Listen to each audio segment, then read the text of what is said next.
Welcome to Agri Monitor. My name is Jacques Tuay. I'm your presenter, and this week we bring you the weekly updates on Namibia's agricultural sector.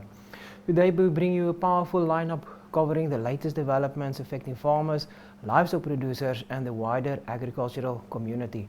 We start with warning bells as Namibia's grazing conditions deteriorate rapidly due to uneven rains, raising serious concerns for livestock farmers heading into the dry season. We also examine the significant 26% cut to the agriculture budget and what it means for food security and land reform. Other major stories include explosive allegations by Republican Party President Hank Mudge of alleged payoffs linked to uranium mining in the Stampriet aquifer sector. I'll see you in the rest of the show for all of these articles in more detail. Namibia is a land of movement, with waves that never stop reaching forward. Here, adventure is not something we search for. It is something we are born into. In every corner of this country, creativity rises from artists, from athletes, from dreamers. And when the world comes to explore Namibia, they discover something extraordinary. Because when sport moves people, creativity moves ideas, and tourism moves the world toward us. Something powerful happens. A platform where movement meets imagination, where industries connect, where opportunity grows, where Namibia's next chapter begins. Welcome to the Creative Sport Tourism Expo. Exhibit, partner, experience. Creative Sport Tourism.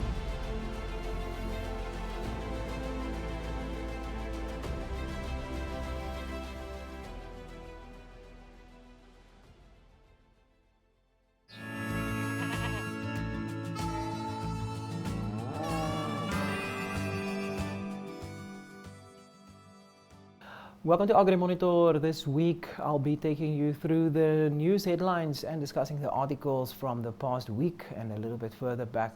We start with the first article that was in today, Tuesday, the 14th of April.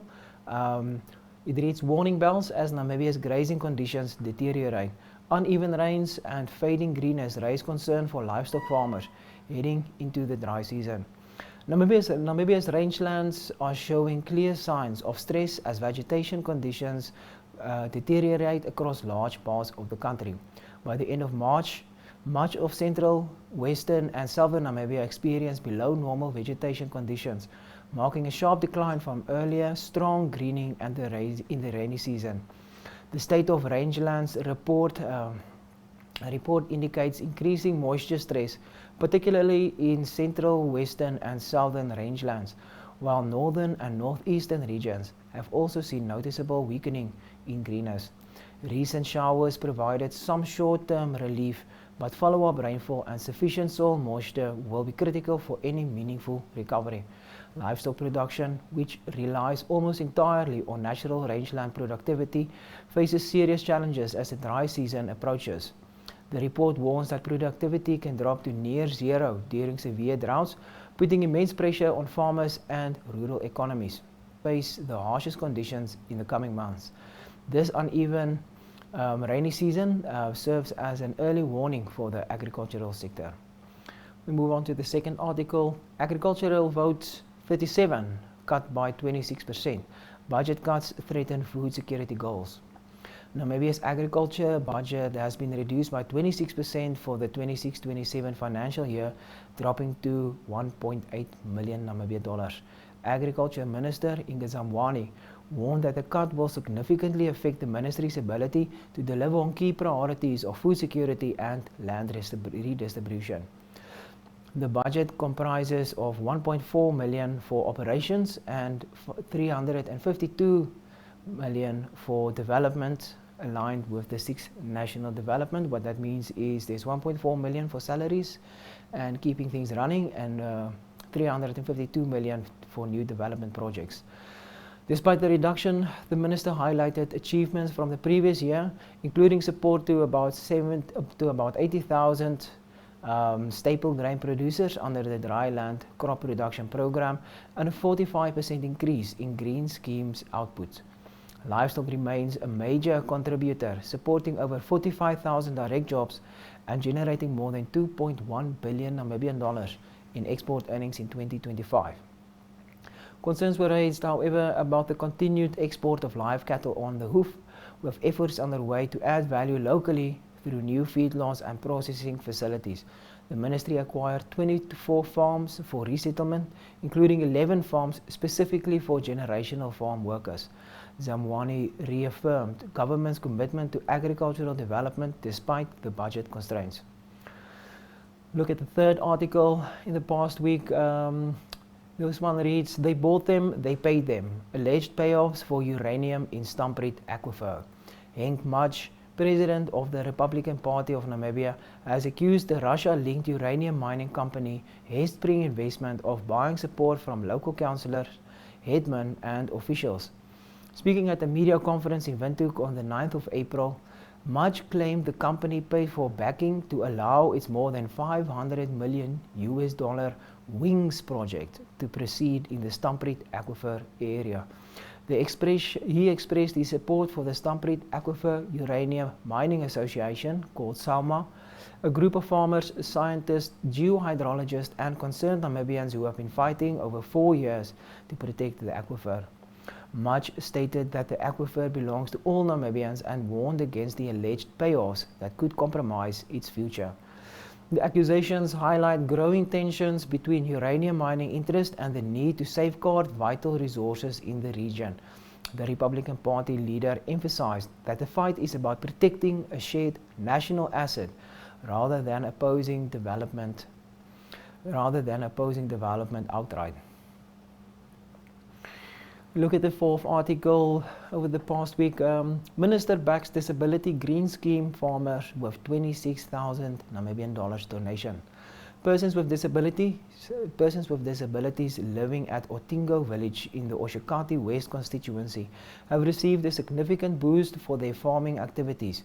Industries, Mines and Energy Minister Modestus Amutse donated fencing and essential materials worth 26,000 Namibian dollars to the Twayambekwa Green Scheme project. The donation aims to support the group in establishing productive agricultural activities and improving their livelihoods. Amutse stated that this support reflects the ministry's commitment to ensure no Namibians are left behind, especially historically marginalized communities. He emphasized the importance of enabling such groups to fully participate in economic activities and contribute to national development. The project is expected to help the beneficiaries produce food, generate income, and become more self-reliant through the green scheme farming. This initiative demonstrates government's focus on inclusive agricultural development and empowering of vulnerable groups in rural areas. The materials will assist with fencing and other essential infrastructure needed to protect and sustain the farming project. And with that, let's take a quick break and we'll be back right after this.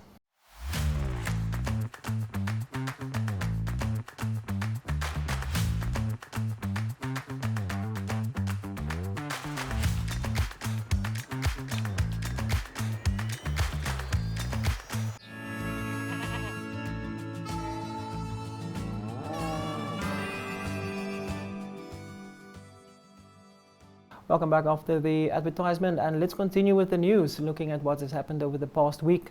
We'll look at article number 5. O&L Leisure wins Out There 2026 Escapist Award, honoring authentic escape and local storytelling in Namibia. O&L Leisure has achieved international recognition by being named joint winner of the Escapist Award at the prestigious Out There 2026 Experientialist Awards held in London. The award was accepted on behalf of the company by its UK and US representation PC agency. The Escapist category celebrates travel experiences that allow visitors to fully get away from it all, with a strong focus on well-being, peace of mind, and meaningful escape. O&L Leisure was honored for its authentic, community-driven luxury experiences that showcase Namibia's unique offerings. Managing Director Marijke van Lille expressed that the company is humbled and proud of this independent validation of quality. this independent validation of quality, service and operational excellence. She highlighted that the award reflects the dedication of the people behind every experience delivered by ONL Leisure. The recognition strengthens ONL Leisure's position on the global stage and highlights Namibia's growing appeal in the high-end tourism sector. The award celebrates journeys that prioritize local storytelling and genuine connection with the destination.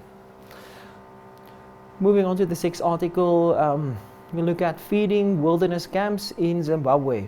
Graduates and harvests mark first big year. The Ngamu Livestock Farm and Vocational Center in Zimbabwe's Matabeleland North Province has achieved remarkable progress in just over a year since opening.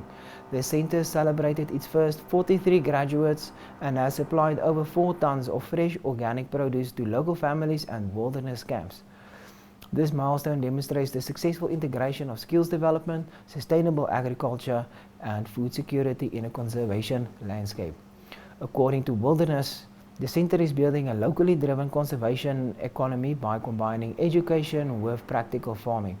Graduates are gaining valuable vocational skills while the farm produces food that directly supports both community needs and tourism operations. The project highlights how conservation, education and agriculture can work together to transform lives and strengthen rural communities. The first big year of harvest and graduations marks an important step towards creating sustainable livelihoods linked to wildlife conservation in the region. Seventh article for the week, a nice big one by the Meatport. It's called Mauritius Market Holds Potential for NCA Farmers. Beef has been ordered from Meatco. Communal farmers in Namibia's northern communal areas stand to benefit significantly from the new Mauritius beef market. Well, it's not a beef market yet, it's still live cattle going, but hopefully it will become a beef market as well. Goliath Tugendapi, the acting CEO of the Livestock and Livestock Products Board of Namibia, expressed his intention to make this market a permanent feature for Namibian producers. Mauritius, as a major tourist destination, consumes large quantities of premium beef, mainly demanded by visitors rather than the local population. Namibia is currently the only African country with a strong animal health status after South Africa was excluded due to foot and mouth disease. This unique position allowed Namibian live cattle to enter the market when buyers sought reliable premium sources. Tugendapi emphasized the need to protect Namibia's FMD-free status without vaccination to maintain and expand such export opportunities. The market offers new income possibilities for communal farmers and supports Meatco's efforts to grow beef exports from the northern communal areas. A lot of potential there for a new market. We'll look at the 8th article for the week. New rules for poultry imports. Poultry market share promotion scheme has been activated. The Livestock and Livestock Products Board of Namibia has introduced major changes to poultry import and export regulations. Effective from the 1st of April, previous import restrictions were cancelled and replaced with a new market share system. All traders must now operate under strict quotas as part of the mandatory poultry market share promotion scheme. The scheme is a condition for obtaining any poultry trade permits in Namibia. Acting CEO Goliath Tugendapi confirmed that the new framework aims to regulate the market more effectively and support local industry growth. The policy shift follows the repeal of Government Notice No. 54 of 2020 and represents a structured approach to balancing imports with domestic production. The changes are expected to provide greater protection and predictability for Namibia's growing poultry sector while controlling import volumes through allocated market shares. Look at the 9th article for the week. Agribank appoints new CEO, mandated to bring transformation. Agribank has announced the appointment of Robert Ayman as its new Chief Executive Officer effective from the 1st of July this year. Ayman succeeds Dr. Rafael Karuaye, who retired on the 31st of March 2026 after years of dedicated service. In the interim period, Chief Financial Officer Abel Akayombokwa will serve as acting CEO until the 30th of June. The new CEO brings extensive experience in microfinance, commercial banking, corporate banking and development finance. He has a strong background in preparing, evaluating and structuring large-scale deals across various industries, as well as strategy development and implementation. Iman holds a Master of Business Administration from the Maastricht University School of Business and Economics in the Netherlands. The Board of Directors has mandated him to drive transformation and growth at Agribank in support of Namibia's agricultural and rural development goals. With that, we'll take a quick short break again, and then I'll see you afterwards.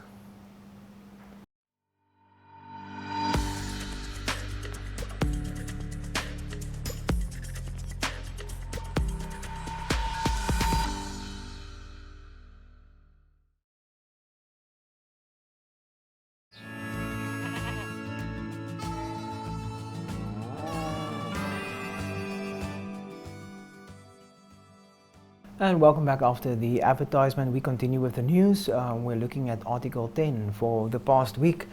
It's called Livestock Transitioning to 9-Digit Cattle Ear Tags. Department of Veterinary Services expands National Identification Sequence. Namibia is transitioning from 8-digit to 9-digit individual cattle ear tags following the depletion of the current numbering sequence in the foot and mouth disease free zone. The Directorate of Veterinary Services issued Veterinary Public Notification number 5 of 2026 to implement the change across the country. The expansion to a 9-digit format is necessary to ensure continued unique identification of cattle as the 8-digit sequence has reached its limit. The Namibia Livestock Identification and Traceability System and all related modules have been updated to accommodate the new 9-digit sequence. The technical adjustment will maintain the effectiveness of the National Livestock Identification and Traceability System. The change applies nationwide and is essential for ongoing animal health management and disease control efforts, particularly in support of Namibia's valuable beef export markets. Article 11, nice article this one. Namibian poultry nears 95% self-sufficiency. Feedmaster launches all about poultry training. Namibia has achieved between 90 and 95% self-sufficiency in poultry production, according to data presented at the Poultry Producers Association annual meeting. The local industry now meets nearly all domestic demand for standard poultry products and is moving towards potential export opportunities. The association's chairperson, Louis Kleinhans, confirmed that local production efficiency has reached international standards, with the domestic market approaching saturation for primary broiler production.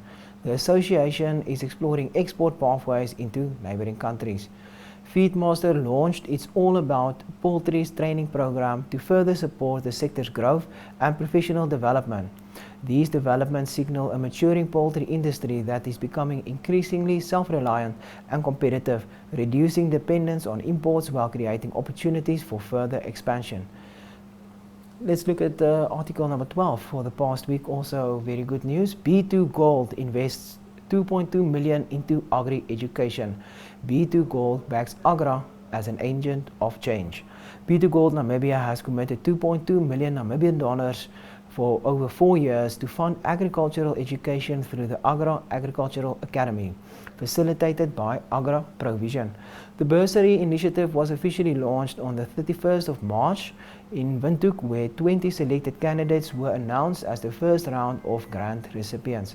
Students will receive accredited practical training in plant production and animal production, described as the two pillars indispensable to strengthening Namibia's agricultural value chain.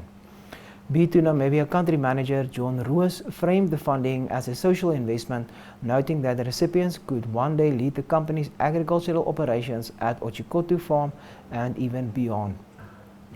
The mining company, already one of Namibia's largest white maize producers, sees the program as part of a broader sustainability drive to generate long-term returns for community social responsibility initiatives. Article 11, and this is for the upcoming Expo, the Living Earth Expo on the 17th and 18th of April.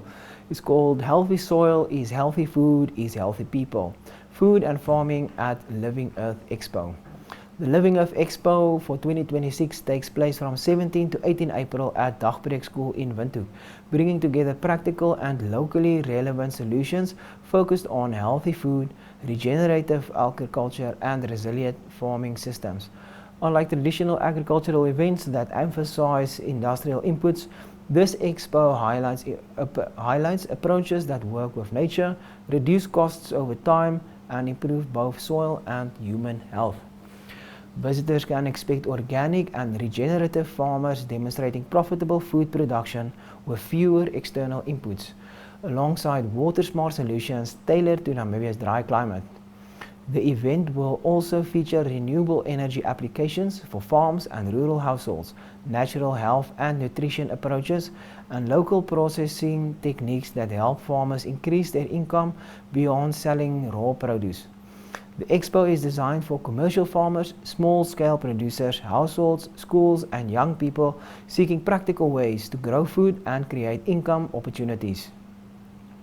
14th article over the past week that stood out. Agra success hailed at PMR Africa, setting the benchmark.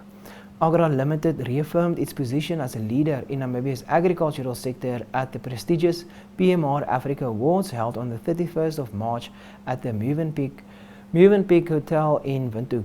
The company was honored with 5 PMR Africa Diamond Arrow Awards for 2025, receiving top honors in the categories of Supplier of Agricultural Equipment and Products, Agriculture Game, Agriculture Livestock, Livestock Feed Suppliers, and Seed Cultivar Providers. Executive Manager for Marketing Chris Leminstrua accepted the awards on behalf of the company and extended appreciation to customers, partners, employees, and the broader Namibian community. Strua affirmed that their continued support and confidence remain the foundation of Agra's ongoing success in the sector. Looking ahead, Agra remains focused on growth, innovation, and strengthening its role as a trusted partner committed to building a sustainable future for Namibia. Let's look at Article 15 over the past week. Argentine poultry, Botswana livestock imports restricted. Veterinary alerts halt animal imports. Namibia has introduced new veterinary import restrictions following disease outbreaks reported in Botswana and Argentina, announced by the Directorate of Veterinary Services under the Ministry of Agriculture.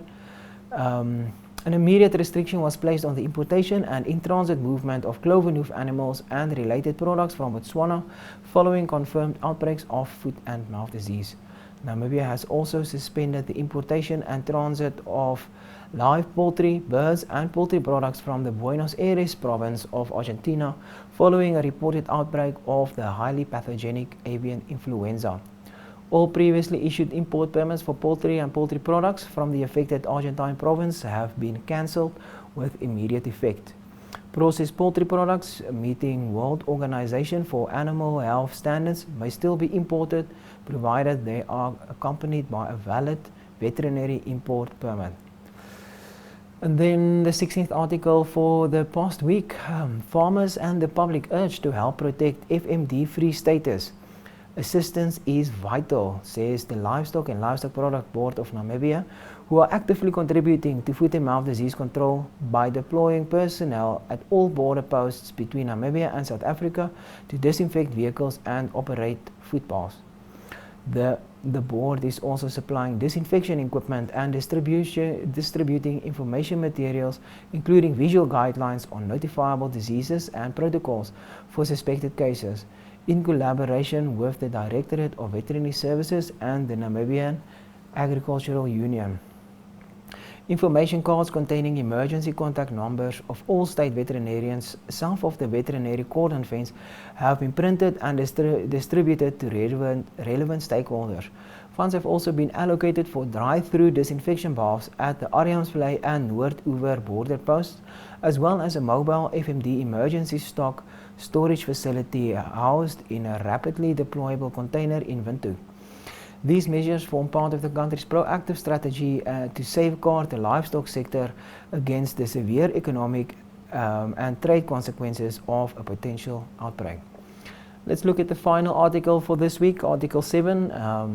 Starlink sends CRAN license denial unjustified. Call for complaints rejection against public will. Starlink has sharply criticized the Namibian Communications Regulatory Authority's decision to reject its application for a frequency and telecommunications license, calling the ruling unjustified. The company claims that 98.6% of the Namibian public supported its application and has called on members of the public to file direct complaints with CRAN. CRAN justified its rejection by citing Starlink's failure to comply with local regulations, a characterization the company disputes as misleading. Starlink stated that over the past 3 years it has consistently demonstrated commitment to establishing a local company, meeting national security requirements and paying all applicable fees.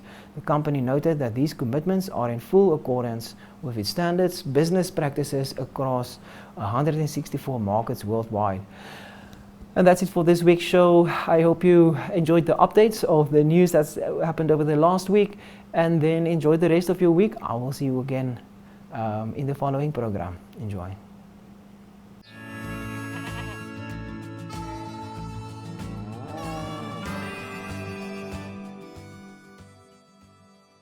And that brings us to the end of this week's Agri Monitor. We hope you found value in today's articles and stories we shared, from the deteriorating grazing conditions across Namibia and the 26% cut in the agricultural budget to the serious allegations around Stampriet mining in the Stampriet aquifer. We also covered the Minister's support for disability green scheme farmers and O&L Leisure's International Award win in London. Thank you for joining us this week, and we will see you next week.